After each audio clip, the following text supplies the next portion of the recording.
All right, let's get started this evening. First, I'd like to welcome all of you here to the Archives and History Library. This is a great turnout. I'm very happy to see each and every one of you. Before we begin with this evening's lectures, I'd like to mention some upcoming events.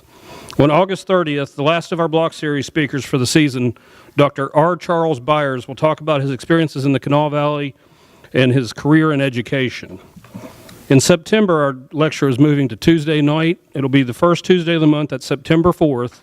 And that'll be Dr. Damian Arthur of Marshall. He will discuss Robert C. Byrd and his upcoming biography of the late senator. For other upcoming events, please check our website, wvculture.org/history, or our Facebook page, West Virginia Archives and History. I'm going to ask Dick to introduce tonight's speakers, Charlie Cooper and Billy Joe Peyton. Dick? Good evening.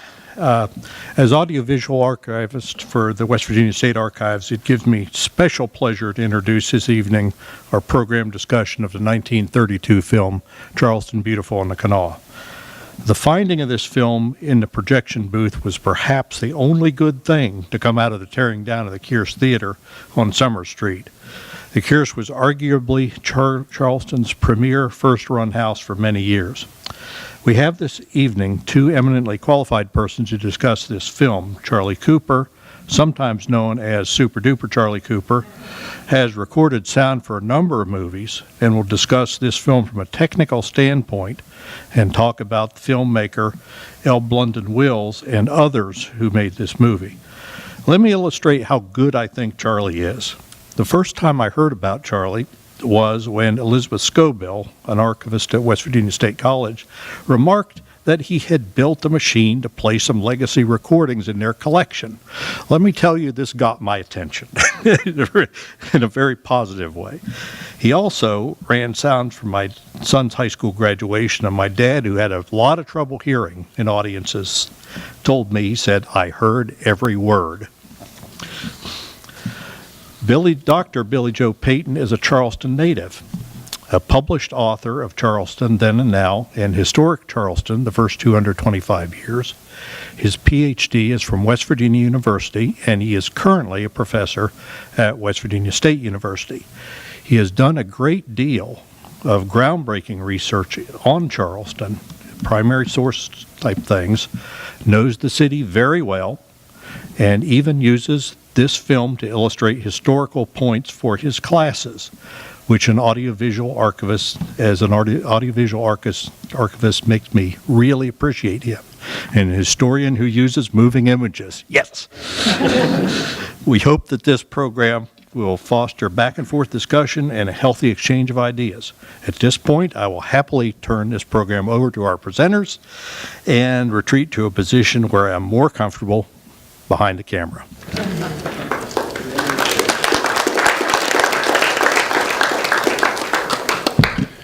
Okay. We'll let Dick get behind the camera where he belongs. Hi, I'm Charlie Cooper. I am just curious to know how many people here remember the Kearse Theater. I think that you will agree with me that it was a sin against nature to tear it down. I'm very sorry to have seen that happen. And Billy Joe, you know a lot about the Kearse Theater. What remark would you make regarding it? I share your sentiments that it was a crime to destroy the Kearse. The Kearse opened 1922, closed I believe in 79, 80, and was demolished in 1982. It was listed on the National Register before that. But that does not stop demolition of historic structures. And unfortunately, it was lost, with the exception of several items like the film that we're going to look at. And those two domes on the top. Where are those now? They're in South Hill somewhere, I think. And also the two faces. Terracotta masks. Yep. They exist. Yep. So, we're going to explore a rare historic cultural artifact tonight. And that is not the Kearse Theater, but it is the first talking movie to be made here in Charleston. The title, as you see, is Charleston Beautiful on the Kanawha. How many people have seen it before? It's on YouTube. You can catch it there. It was made in 1932. It runs about 43 minutes, and it's a terrible picture.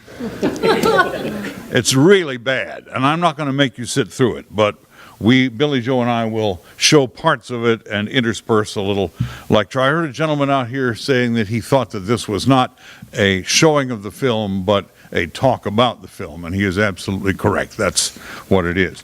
My field of interest is in sound recording.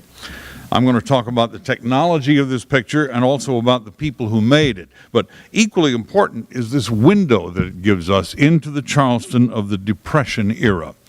Frequently, the movie mentions the effect on audiences 15 or 20 years in the future. They couldn't imagine that we would be screening this picture 86 years later. So, Billy, before we start, you want to make any opening comment? I would just add, can everyone hear me if I don't use the mic? I would just add that when I show this to my classes in public history and historic preservation, they are amazed at how many buildings in the brief street scenes that show up are still standing, miraculously and fortunately for us. So here we are 86 years after, and there's still a lot there. A lot's been destroyed, but we still have a lot, at least of the scenes you'll see, that exist. And that's about all I would add. So let's take a look at the opening sequences of the film. I believe I just pressed this, and there we go. This is the opening title, and let's put it into motion.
The music that you heard is stock music or library music that's kept on hand on reels in film laboratories, and they would film a title and then just stick that music in the printer along with it, so it doesn't have anything to do with the picture, really.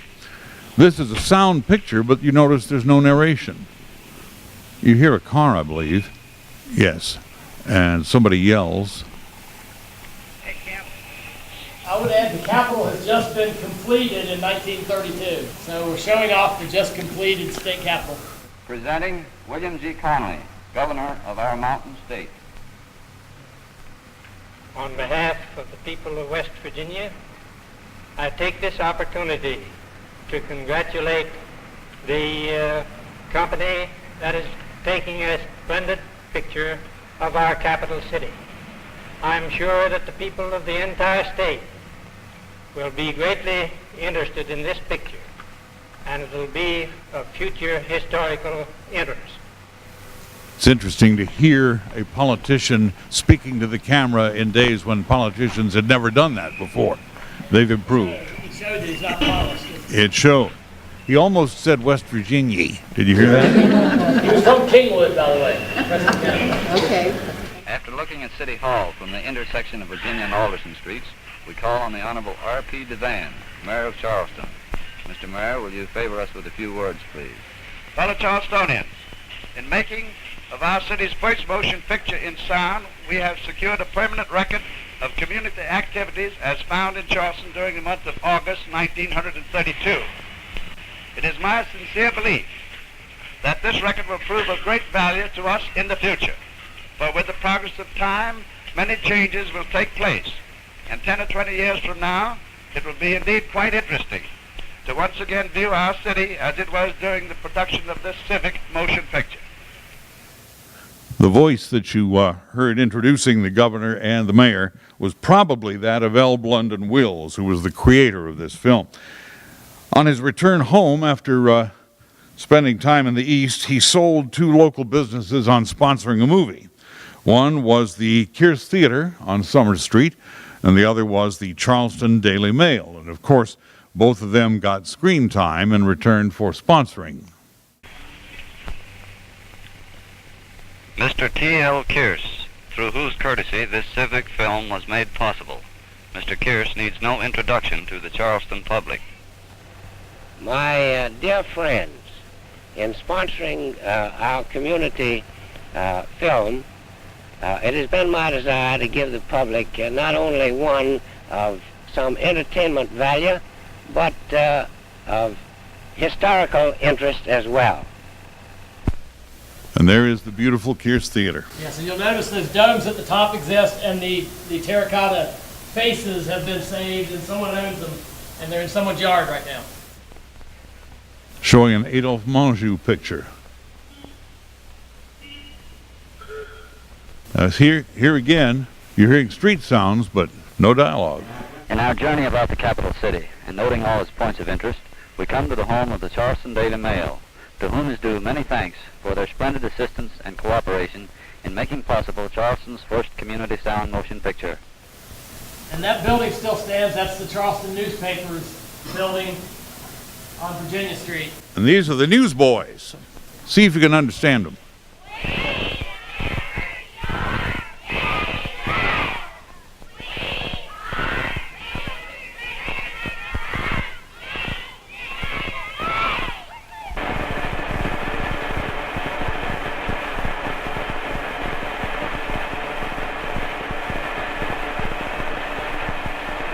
And here we have the editorial staff of the Charleston Daily Mail.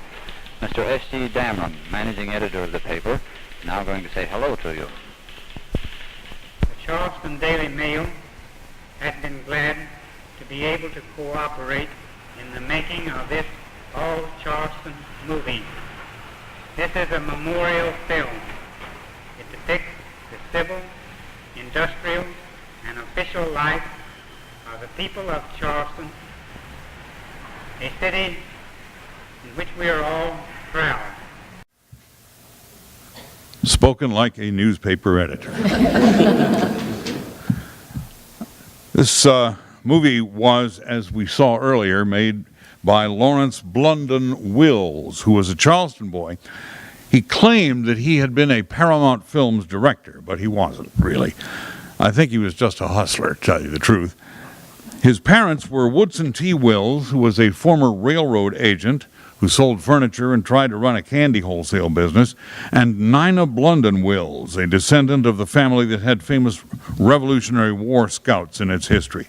Nina Blundon Wills was also president of the local Federation of Women's Clubs and a member of the Daughters of the American Revolution, so that gives her some social connections locally.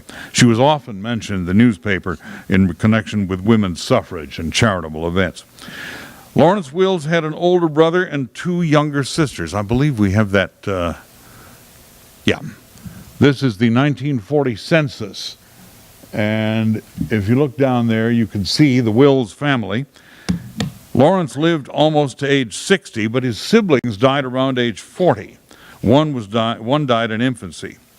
His parents lived into their 70s, and his wife, Laura Thomas Wills, lived to be 92.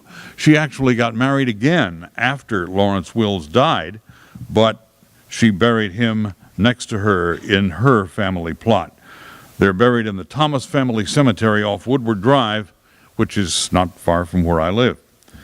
It isn't clear why Lawrence Wills went to Boston in his late 20s or early 30s. I say it isn't clear, but Billy, you might know why. Well, I have checked census data and city directories for the various cities where Blunden moved. And in 1926, he is listed as a traveling salesman and an ad man in Charleston. By 1930, he, his wife, and one daughter, who was very young, show up in New York City, and he is listed as a vaudeville musician living in the Embassy Hotel on Broadway. Well, that adds a bit that I didn't know. In 1932, the family has moved to Quincy, Massachusetts, where he is listed only as a musician, and then they show up again back in Charleston. Perhaps the Depression forced him to come home. We don't really know, but he wound up living the rest of his life apparently in Charleston. I have a feeling that that's why he came back. I don't think he was particularly successful in the vaudeville business, which was a tough row to hoe. And he did have a new daughter born in Massachusetts in 1931, so he probably just came back in to move in with the folks and live here. This was the beginning of the talking movie era. The wonder of the age, Vitaphone, here at last. I love, you can't see it, but it says in there someplace, the Kearse screen speaks and sings tonight. I love that line. The Vitaphone was an early talking movie process. It had severe downfalls and shortcomings, but it did launch talking pictures. I should mention, really, that talking pictures were not new. Talking pictures had existed for probably 30 years before the jazz singer and the what we think of as the beginning of talking movies. The problem was that there are 4 essentials to make a talking picture go over, and only 3 of them are strictly technical. First of all, you have to have synchronization. We've all been familiar with movies that ran out of sync and the voice was saying one thing and the lips were saying another. Synchronization was very important, but also frequency response was very important because many of those early pictures sounded very muffled and it was very hard to understand what was being said. Also, volume was very important because most of the early talking pictures relied on a phonograph playing an acoustic recording, and that was something you couldn't hear all over a large theater. So vaudeville used talking pictures as what they called a chaser. That means that when the vaudeville program was over, they'd put on a talking movie, which was so bad that everybody would leave and they would be able to fill up the house again. The real fourth necessity that we'll talk about later was what dramatists call suspension of disbelief. If you look at any of the early talking pictures, it's somebody up there with their mouth moving and some squawky machine blaring over here to the side. In other words, it doesn't convince you. There had to be a point at which you were convinced, and we'll talk about that a little bit later, I think. Let me see if I have the right picture up here.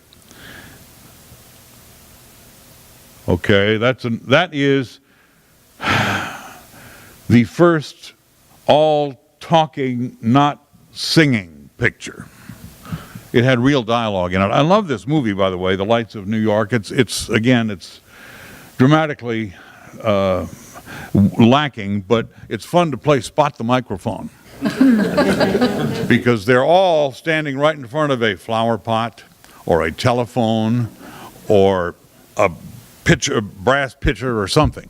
But they're all talking right into that pitcher. So that's how they originally came up with talking pictures. That's a joke. Talking picture. Okay. Just working on that.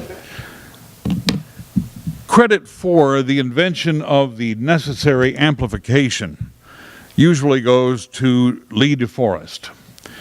You see him here looking at the Audion tube, which he was credited with inventing. Actually, the amplifying vacuum tube was invented by J. Ambrose Fleming in 1904, but DeForest claimed to be the one who made it work. DeForest was I look at him as the bad guy in the story. He was an egotistical self-promoter. He came from humble circumstances, but he felt he deserved to be famous. He fancied himself to be a scientist, but he did not have an analytical mind. He became interested in a phenomenon called the Edison effect, which the famous inventor had put aside, and with the assistance of others whom he refused to credit, DeForest came up with what he called the Audion, the electronic audio amplifying tube. I think it's very illustrative that DeForest was unable to explain how the Audion worked. When he turned his attention to sound for films, he did not make any progress until he joined with Theodore Case of Auburn, New York. Case actually was the inventor of the modern sound on film process. DeForest refused to credit Case. DeForest pursued a lawsuit to the United States Supreme Court where he won and was declared the inventor of sound films. But after that happened, the Institute of Electrical Engineers proclaimed the error of the court, said that the judges were not competent to understand the science behind it, and that, in fact, Case was the inventor. And later, DeForest was forced to admit that he stole critical parts of the sound system from Case. I'm sure a lot of you have handled sound motion picture film in your time, even as a movie operator in junior high school. Is anybody familiar with what you're looking at here? This is samples of the edge of a movie film. This is what we're talking about. This is called a variable density soundtrack. You see the sprocket holes that run alongside of the film, and of course we're only looking at half of the film here. There would be, the other half does not have this variable density track. What it is a flickering light bulb that is driven through an amplifier from the microphone, exposes a strip of varying density along the edge of the film. And then the projector shines a light through that, and a electric eye reads it and determines the sound wave. That flickering light could be located inside the camera itself, which created a one-piece machine that took the pictures and the sound all at the same time. In case you're wondering, the other illustration is what eventually supplanted the variable density track. This is a variable area track. And you notice the variable area track is all either 100% black or 100% white. That made film processing a lot easier. Also, in the variable density track, if you think about it for a moment, zero modulation is represented by gray. Full negative modulation is represented by black. Full positive modulation is represented by white. That means that when the thing is going through the projector, most of the time it's seeing some shade of gray. Well, imagine the effect that dirt on the film, splices and things like that have. It makes it a lot more noisy. So the variable density track was given up in favor of variable area, which does not have those problems. Meanwhile, while all this was going on, I should show the movie tone camera. Remember I said you could put that flickering light bulb that recorded the sound inside the movie camera and have a one-piece machine that recorded sound and pictures. And that's what this is. The Fox movie tone camera has that little flickering light inside that records the sound. And this was responsible for the Fox movie tone newsreels. Even back in the days when big movie production companies were using much more complicated and cumbersome sound recording techniques, the movie tone guys just went out with that camera and recorded anything they wanted, indoors or out, got sound, and it worked. But it wasn't perfect, but it was pretty good. Meanwhile, the Bell Laboratories had been working on another method of synchronizing sound to film, and that was Vitaphone. It was an ordinary phonograph record which was linked to the film projector. This sound on disc arrangement was pretty clumsy and it was difficult to use, but it did get the jump on sound on film in 1927 with the release of The Jazz Singer starring Al Jolson. You can imagine what some of the problems might be, considering that the sound was coming from here and the picture was coming from here. Imagine if the picture were accidentally broken, the film broke, and they spliced it together, they lost some distance there, and that means that it was out of sync with the record. Or if the record skipped, the machine operator had to try to get that back into the right groove pretty quick, much to the amusement of audiences. I did mention one thing. Well, let me go ahead here. Yeah. This is not part of our movie, but this is what I regard as the one scene that put the bullet in the head of talking pictures forever. This is Al Jolson in The Jazz Singer singing to his mother. His mother is played by Eugenie Besser, who was a well-experienced silent film actress. Jolson had been in silent films, but he was terrible. Jolson had a tremendous personal magnetism. People who saw him in vaudeville said that he gave the impression that he was singing directly to you. Out of everyone else in the audience, no matter where you were, Jolson was singing directly to you. That was his magnetism and his power as a personality. I want you to watch this clip. It's only a minute and a half long. And I want you to notice a couple of things. First of all, Jolson is obviously not playing the piano. He couldn't do that. Harry Axt was just off stage with another piano playing along. But watch Miss Besserer's actions. She knew how to act in silent movies. She knew what was called emphasized representation. That means hammy acting. Jolson, in the middle of the song, entirely unplanned, breaks off and ad-libs a scene with Miss Besserer. And I think it's very illustrative. If you will, please.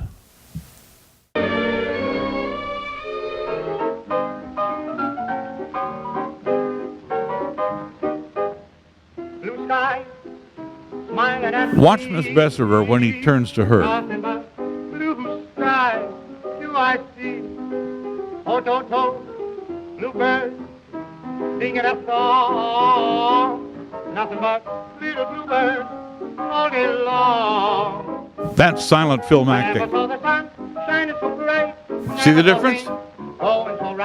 Now notice that Jolson is wearing vaudevillian makeup.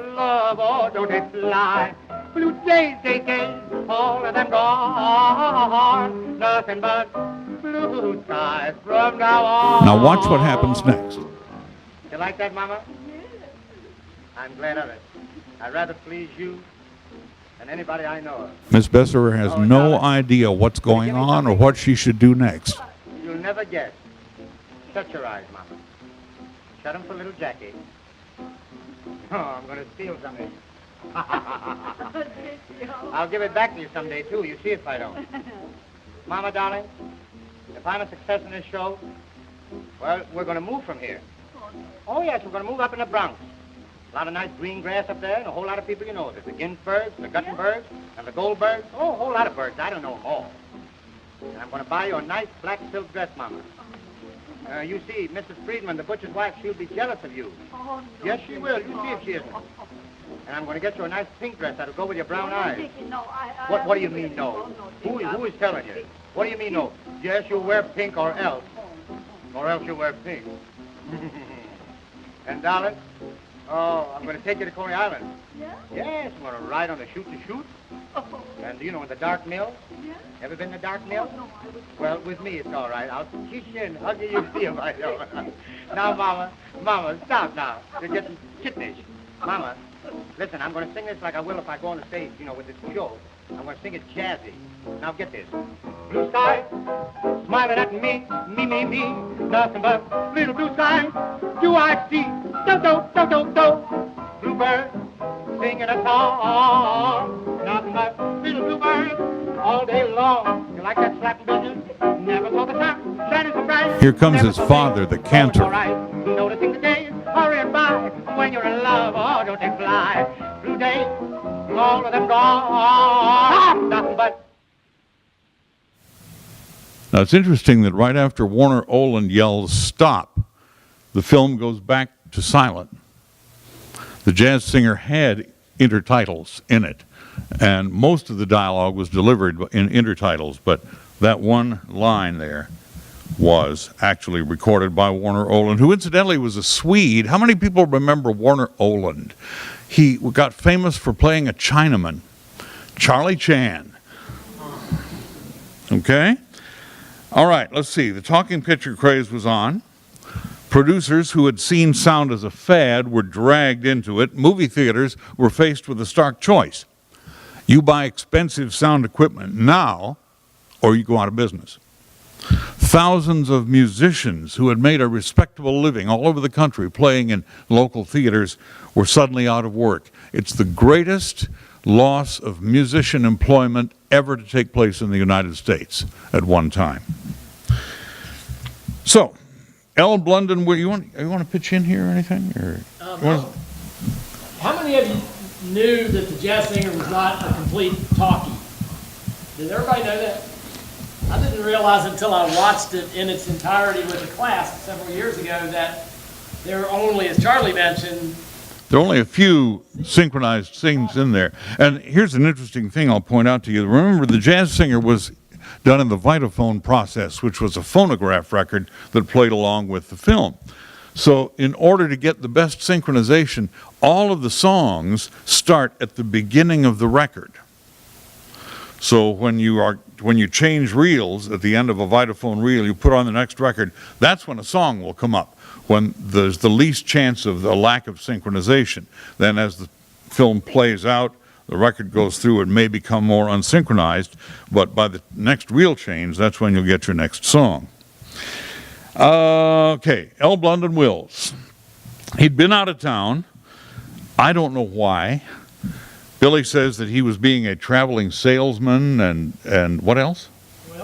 well, he was working on vaudeville, he was a musician, and then comes back to Charleston, traveling salesman, ad man as well. That's what he called himself in the city directory. It was an ad man. He gave himself the title of Director for the Paramount Community Films Organization. That was not true. There was no such organization, and he certainly was not a director. It had no connection whatever with Adolph Zukor's well-known Paramount Pictures, but trading on the Paramount name, Blundon Wills talked sponsors into putting up the money. And then he hired freelancers from Brooklyn. Now, I don't know how he met these guys. Do you have any clue? I do not. One newspaper article said that he had been associated with the directorial staff of Paramount Pictures. Now, think about all the wiggle room that includes. I suspect he may have had a few drinks in a bar with some Paramount director, and that's as close as he ever came to being in the movie business. Or a speakeasy. Or a speakeasy. Because this is the year that Prohibition is still in effect. This was incidentally a wonderful year for sound people like me. It's the first and only time you see the sound man credited above the cameraman. Nowadays, you have to go way down in the credits and find the sound man's name in small type.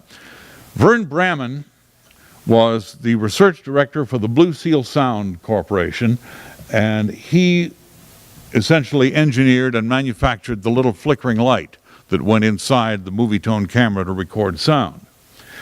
Blue Seal Sound at that time was losing a patent infringement case to RCA, and I have a feeling that that may be why Mr. Bremen was available for outside work. Photography, I've got no clue who Barney Hoff was. Herman Oh Brock had been a newsreel cameraman for the Gaumont Company 20 years before. Herman was in his 40s by now, and he ran a little one-man film lab operation in Brooklyn. I have a feeling that may be where this picture was developed and printed. But he had not done anything big. I assume most of you are familiar with the Internet Movie Database, IMDb. And IMDb has credit listings for everybody who's ever been in movies. And Vern Bremen has one listing. Herman Oh Brock has 3 or 4. Barney Hoff has none. So these were not people who were really highly involved in motion pictures at all. But anyway, they knew what they were doing. Blundon Wills did not know what he was doing. If you watch this picture, you will notice there has been no editing done. Editing is what shapes a film. Editing is what gives the picture its direction, its organization. Blunden did no shaping. He did no trimming, no organization. It's like watching your grandfather's home movies. But here are some of the more interesting sounds in the first local talking picture. Here's the Charleston Rotary Club singing at their regular noonday meeting. Look at their dour faces. This was the Depression. Not many people in this movie are smiling. And now we present the Charleston Rotary Club at its regular Friday noonday luncheon. In 1932 was the worst year of the Depression. We had a lot of dissent.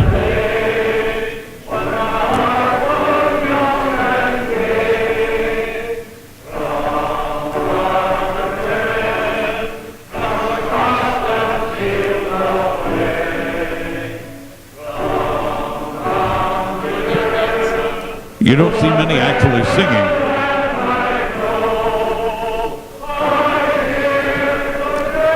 Now notice the thinness of the recorded sound. Back in those days, men's voices registered better than women's did, and this is because of the insensitive mics they were using and the limited frequency response of the optical system.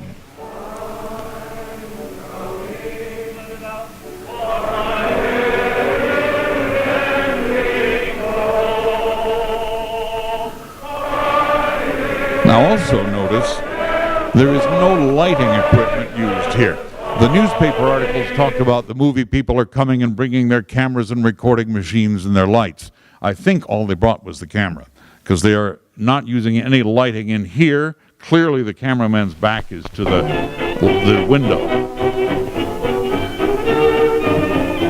Now this is the interesting part. A ride down Quarrier Street. Billy, take over. Now, We begin some of you come back at and look the at this picture United again on the Fruit Building screen. Possibly you won't recognize this street. Maybe on some of these Dunbar buildings will Street be, on your right. Oh, possibly 25, 30 stories high. Hotel Things will Worthy on change your and all left, that. And the picture itself will be amusing. which is now If any of gone. you in the house recognize yourselves on the street now, as we go down on this truck with the camera, Some of the landmarks that we I know think what you're going today, to look like Quarrier 15 years Diner from now was when you not see yet this picture built. again. The big gap on Quarrier Street today, where the Holly Hotel used to be, is what you're seeing on the left right now. The Holly will come into view shortly. In the distance there, we have the United Fuel Building. Notice employees up in the top, up in the windows There's the looking at Holly it. on the left. It was demolished in 1993, and it's still a gaping hole. There's nothing there but a parking lot. Steiger Furs was in business until just a few Now, if you years notice just a ago. little bit of a slip in the picture, just at that The moment. baby shop. Why, we can on count the for right, that by saying that I came very near falling You off can this see the truck. variety of commercial establishments, restaurants, clothing stores. There were at least 4 hotels on this block of Quarrier. Worthy, the Holly, and 2 others. I hear some newsboys, maybe. Yep. You notice we even had the privilege of going through that red light. Of course, you can't tell that it's red in the picture, but then it was red, and we came right on through it. He was impressed that they came through the light. We're crossing McFarland Street and heading toward Capitol.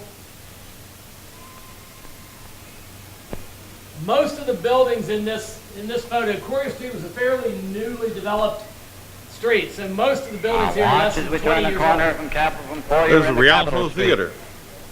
Can you stop that momentarily, Charlie? I don't know. We're all Oh, gonna okay. walk. Can you stop it? Okay. I did a little work on the film. Law of the North, double feature, Law of the North and Flames. Law of the North was a Western picture starring Bill Cody. No relation to Wild Bill Cody, but he advertised himself as the real R-E-E-L Bill Cody. And Flames was about firefighters. One particular falls in love with the woman that I believe he rescued from a fire. Okay, that's it. That's all I had to add for that one. Oops. Oh, yeah. Well, anyway, I wanted to finish that. Can we go back to where we were, because there's a lot more good stuff as the truck goes around the corner. I'm running you off, Chuck. You notice we even had the privilege of going through that red light. Of course, you can't tell that it's red in the picture, but then it was red, and we came right on through it.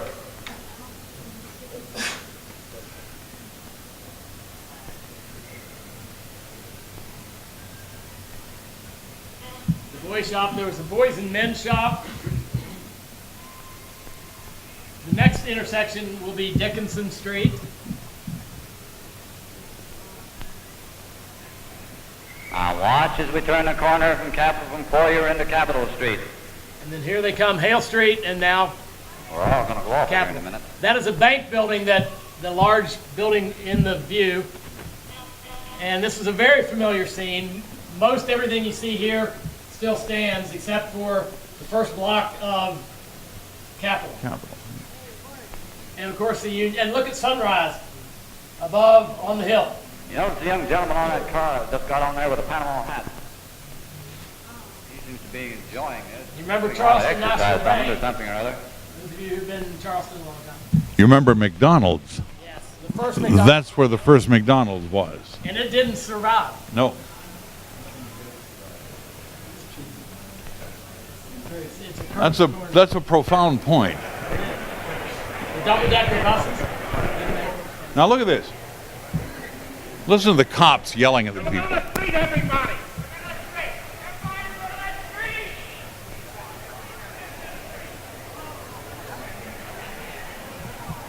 Now, of course, everybody's wearing white because it's a hot August day.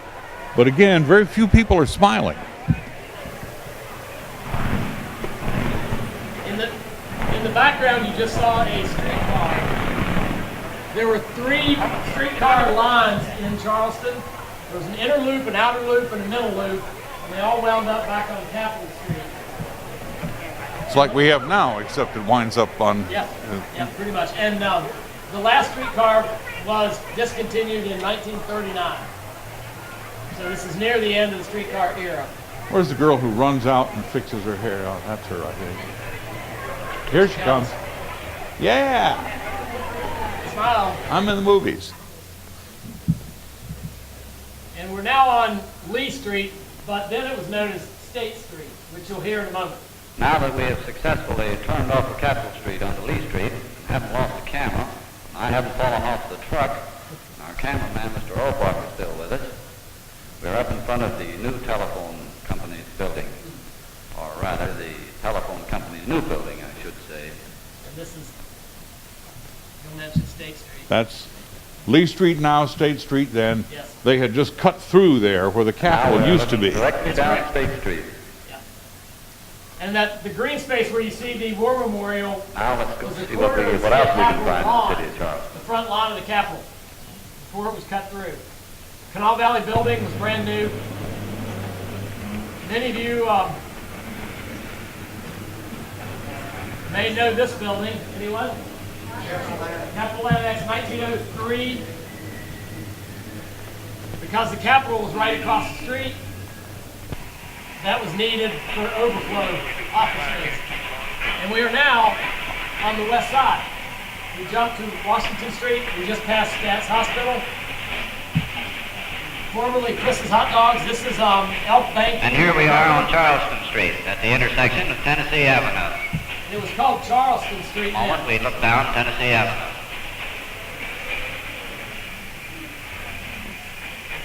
Folks might remember when Jan's Flowers was in this building.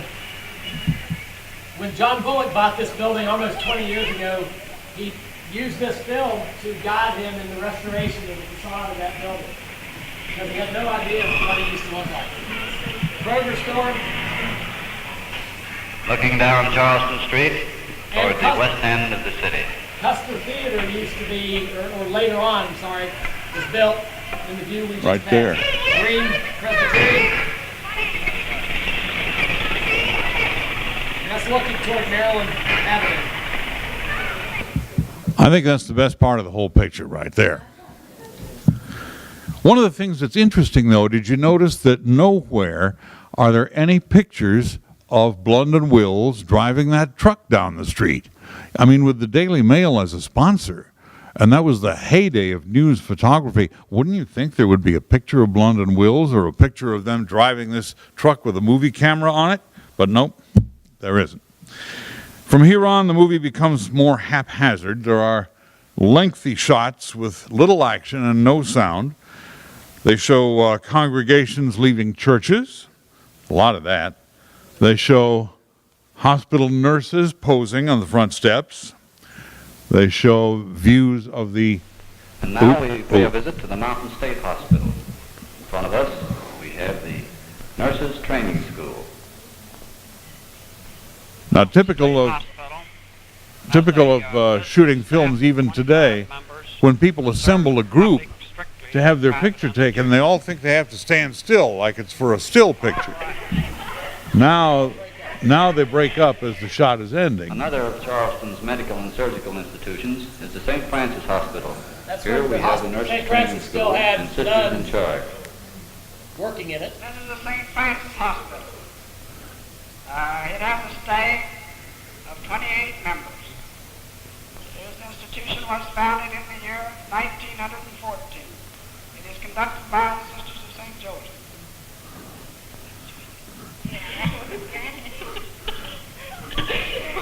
There are also views of the telephone company's new system, new building and switchboard.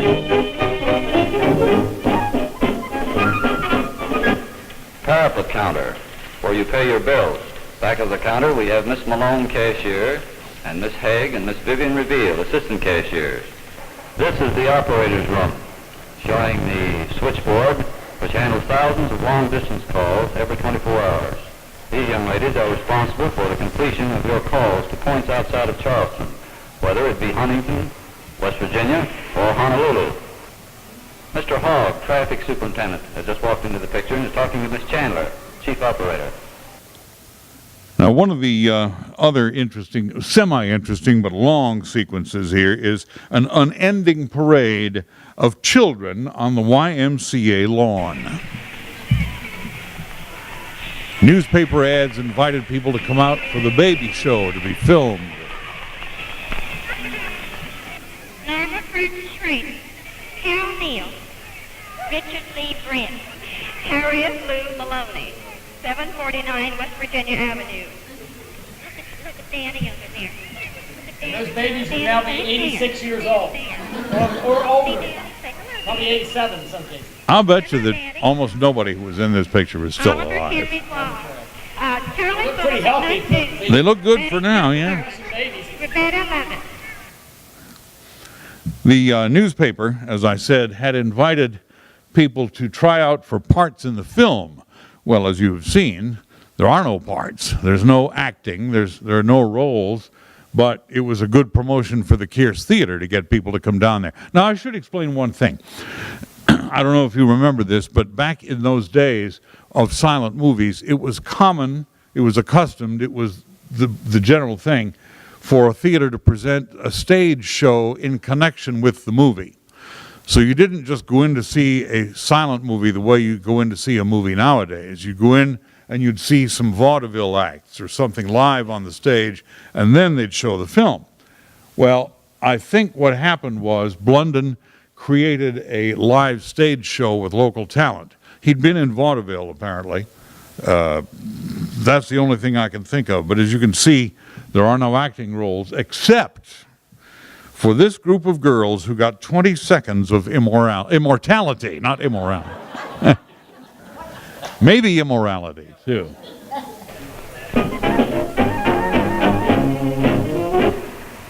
Look how happy they are. Eva Porter, Ian Flingman, Virginia McLean, Alfred Kay, Valerie Siders, Daisy Homestead, Anita Hackett, Mildred Neal, Helen Turner, Molly Shore. That's it. That's all they got. The second from left looks downright indignant. Yes. Yeah. Yeah, she's mad about the whole thing. She could have been in a Ma and Pa Kettle picture, and she ends up here. What are we doing next? This is, okay, I talked about stage shows, and that they were probably in a preamble. This sound-moving picture also includes a John Brawley Post band demonstration.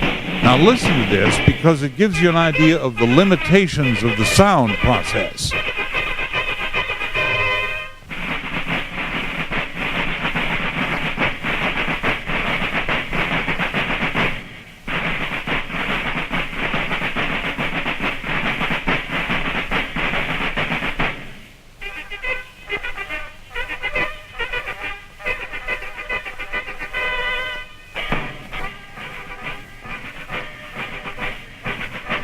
Trumpets and drums are very hard for a sound recording to cope with, particularly in this era.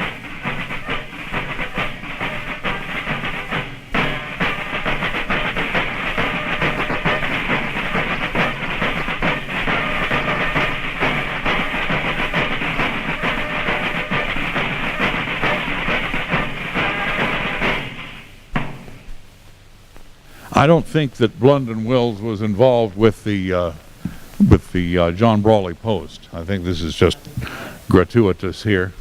Brawley was a young man who gave his life in World War I.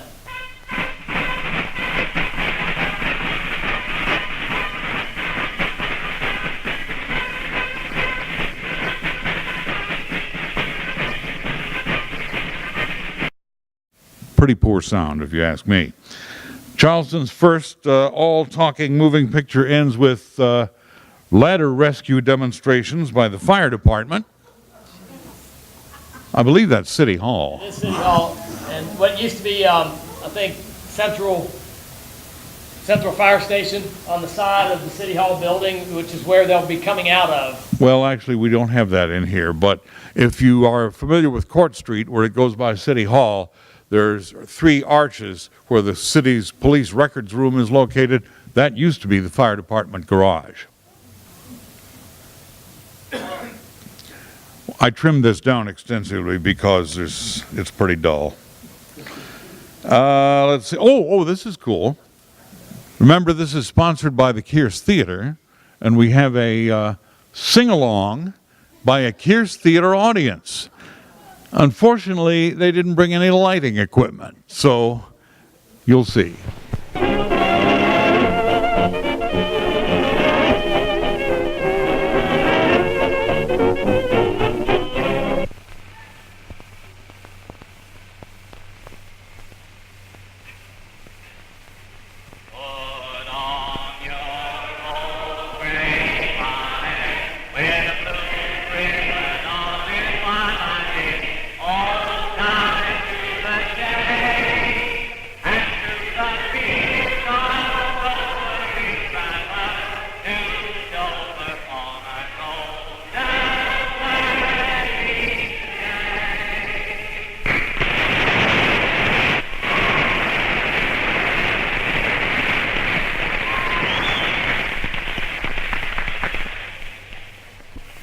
We had a discussion this morning about who is leading the singing, and we had thought it was Blundon Wills, but I turned up a newspaper article in which they say the singing was led by the Kearse Theater's music director. Remember, all theaters had a music director back in those days.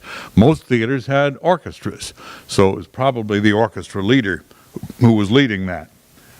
We go on to, I forgot what's next. By the way, I need to thank Deborah Basham of the Arts and Culture, because she's the one who put this PowerPoint together. I don't know how to do it. Oh, this is a scene taken from the Southside. Entering Charleston from the south side. Notice that arty a iris panoramic effect. view showing the city's skyline. That was arty in about 1904. The tower in the background is the courthouse, which once upon a time had a statue atop it, which was still there then. Today's Haddad Riverfront Park, also known as the Levee for all of us that grew up here. The Union Building. Notice the buildings that are cantilevered out over what today is the boulevard, over the river. Before Kanawha Boulevard was built in the late 30s, there were buildings on both sides of the street. Kanawha Valley Building, the tallest building in the state at the time, until the 1980s. 20 years from now. We'll notice a vast difference. Turn that down, Chuck. He skyline. doesn't say anything worthwhile. And this is the original Southside Bridge, constructed in 1891 and then rebuilt during the Depression to the bridge that we know today. And look at the nice railing, the metalwork on the railing. Do you recognize that metalwork? There is a building over on, what is it, street behind the, what's the street that runs behind the Greens Feed and Seed? Slack Street. There's a building there that has an outdoor balcony, and that railing is incorporated in it. Yeah, the building was just redone a few years ago for a home, I think, a dwelling. And notice how many trees along the river. Because Kanawha Street was just a two-lane, really country road almost.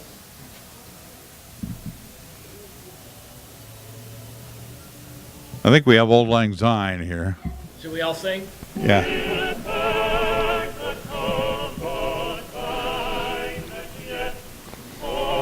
So what happened to this film and to its director? Well, in 1980, A print of the film, probably the only one ever made, was found in the Kearse Theater projection room when it was demolished. And as I have said before, shame to the city fathers who allowed that to happen. Instead of an irreplaceable palace of an auditorium, we now have a parking lot. In 1937, the Bluefield Daily Telegraph referred to Blunden as a musically inclined young man working as an announcer for a Charleston radio station. That would be WOBU, which we now call WCHS. It was the only station in town at the time. And this proves that, as Dr. Samuel Johnson said, radio is the last refuge of a scoundrel. In later life, Blunden continued to identify himself as an advertising man, right, Billy? And later on as a photographer for advertising. But as far as I can determine, he never made any further impression on the Charleston business scene. No, I think not. In 1960, his occupation at the time of death was public relations. Again, as Dr. Johnson said. That's exactly right. Yeah. He and his family had lived through most of his life at 1117 Edgewood, sometimes referred to as 1111 Edgewood, and we can't figure out why. I think that more than likely there was some kind of a game being played with street numbers for a few years that confused people, but they lived at 1117 Edgewood up until about the time the old man died. Woodson T. Wills, Blundon's father, died in 1942, and after that they moved to a house at 1104 Kanawha Boulevard West, Kanawha Boulevard West. That's about 3 houses away from the railroad trestle that you're familiar with. And that house still stands. And after Blunden died in 1960, at the age of 59, his wife Laura continued to live there with their daughter. The daughter died at 41. I have a feeling that she was in some way challenged because you never find any mention of her in city directories. She died at home at the age of 41. When Blunden's mother and his older brother died, they were buried up at Spring Hill. And I went up there the other day and saw them. They have very nice headstones. But when Woodson T. Wills died in 1942, he was buried near them, but there's no stone. I think Blunden was not successful in life and couldn't afford a stone for the old man's grave. What else? That's all I have. I would add there's a second daughter, Martha Julia Wills Akers, born in 1931 while they were in Massachusetts. She died in 2001. She lived in Pennsylvania, I I think think. that's correct, yeah. And Blunden, for all of his shortcomings, was a World War I veteran. You saw on his headstone, that was a veteran's headstone. He also died, by the way, in the Veterans Hospital in Beckley. Yes, that's correct. Which is when I saw that, I thought, well, you know, what was his service record? He was a private in the 90th Division, 315th Signal Battalion, served in the closing months of World War I, was in Company A, and this may shed some light on his interest in things audio-visual. He was in a radio company, responsible for radio communications for the battalion, and there were 3 forms of communication: radio, telephone, and telegraph. And his unit relied mostly on the phone, which worked most of the time, but the radio was always at the ready in the event it needed to be used.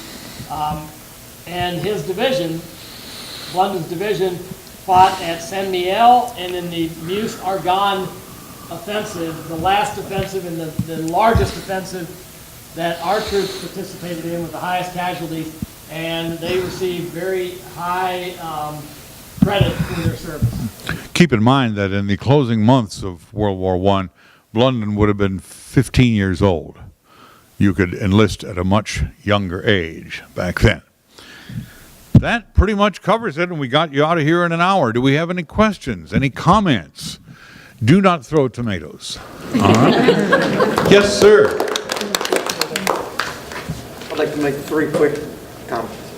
3 comments. Right now, West Virginia's been a state for 155 years. At the time the film was made, it was less than 70 years a state. And unless it was just my ear, but when like the mayor and a couple of the other people who spoke, to me had a very distinct Virginian sound to their voice. Yes, we noticed that, I think. You're right. And A. Truss Warren was a very prominent architect and began his practice right around the turn of the century. And so by 1932, he had many prominent buildings throughout the city, and we saw a sampling of them there, and it would just be amazing to have been able to go on a tour with him and just have him point out all of it. Did you hear Blundon Wills saying that he expected that in 15 or 20 years, some of those buildings on Quarrier Street would be 20 stories high? Didn't work out. We've never reached 20 stories in the entire state of West Virginia yet. You have another comment, sir? Yes, having read the biography of Harold Lloyd, you know, before the talkies came on, he was considered on par, you know, in stature with Charlie Chaplin and Besser. Absolutely. And he was unable to really make the transition into the talkie films. His comedy was just more of a physical nature. He was highly physical. And so that, you know, troubled him for the remainder of his years, that he wasn't able to enjoy an ongoing level of fame the way that his peers. Of course, we all remember him in Safety Last, and Feet First was another one very similar. But what was the name of the movie where he had the lion? You remember that? I can't think of it, but you're right, he was not as successful. Just like Jolson wasn't very successful in silent pictures, and then when he got into talking pictures, he changed the whole industry. Any other remarks, points, questions? Yes, sir.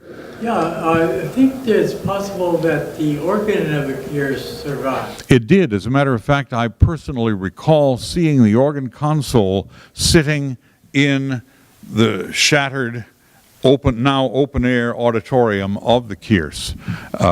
You could look, they'd torn off the front doors, and you could look right through the building and see the organ console there. It was terribly sad. I was the president of the Mountain State chapter of the American Theater Organ Society at that time, and we shed tears over it, but it was not saved. It's interesting to note that the organ, and when I talk about an organ, we're talking about huge instruments. The works of a theater pipe organ would fill this room, and the one from the Kearse was lost. The one from the Capitol Theater went down south someplace, but the one from the, what's the big one in Huntington? Keith Albee, is now installed in a home in Charleston. And it is stunning to hear it. Physically stunning. I mean, it's big and it's loud. But yes, the organs were a critical part of the silent movies because you couldn't have an orchestra playing all the time. And the silent movie organs, as you know, included sound effects and all kinds of things that would help illustrate the movie.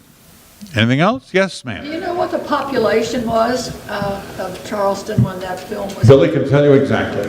I can give you an exact figure, it's probably not right. I would hazard to say 60,000, maybe 50 to 60,000, I think. It was more than we had now. Yes. And of course, the reason for that was coal mine employment. Mining, but also Charleston was the state capital, service center for the entire southern West Virginia at the time. We had railroads, we had the river, we had a lot of commerce, as you can see. The view on Capitol Street in the film, it was never a moment when there was no one on the street like today. You can go down Capitol Street some days and see a handful of people, but Charleston was a bustling, growing city. And we grew to 85,000 by 1960, and the population has steadily dropped since then to about 50,000 now. And at one point, we were larger, had a larger city, greater population than Charleston, South Carolina, which is now Yep. well over 1 million. That's right, you're right. So, It's after 7. May I show you one more thing just as a chaser? I'd love to show you this. Is anybody here familiar with Gus Visser's Singing Duck? Well, you remember I told you that Lee DeForest claimed to have developed talking pictures, but it was really invented by Theodore Case of Auburn, New York. And Case made a lot of test movies in his garage up in Auburn, and one of them was a vaudeville act by one Gus Visser. Can you find it?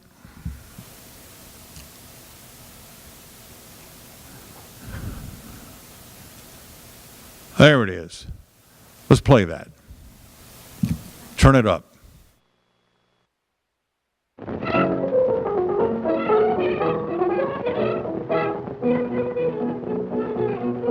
And little Lily was always a silly young shy, and all the fellows knew she would not be left cool. Every single night some young fellow would try to call her up to lie, but she would cry, "Oh ma, he is making eyes at me. He is awful nice to me. Oh, he is almost breaking my heart. I am beside him. Mercy, let his conscience guide him. He wants to marry me and be my honeybee. Every minute he gets bolder, always leaning on my shoulder. He is kissing me. We wonder what he's doing with his right hand. He is making eyes at me. He is awful nice to me. Oh ma, he is almost breaking my heart. I am beside him. Mercy, let his conscience guide him. He wants to marry me and be my honeybee. He is a fetish just like jelly. When he left, he shakes his shoulder. He is kissing me. There we go. Oh, I didn't want you to miss the part in Gus's hair when he bowed down. I think that you will agree, from a dramatic as well as a cinematic point of view, once that picture had been made, there was no need for any further development of motion pictures. That said it all. Thank you so much for coming out, and good night.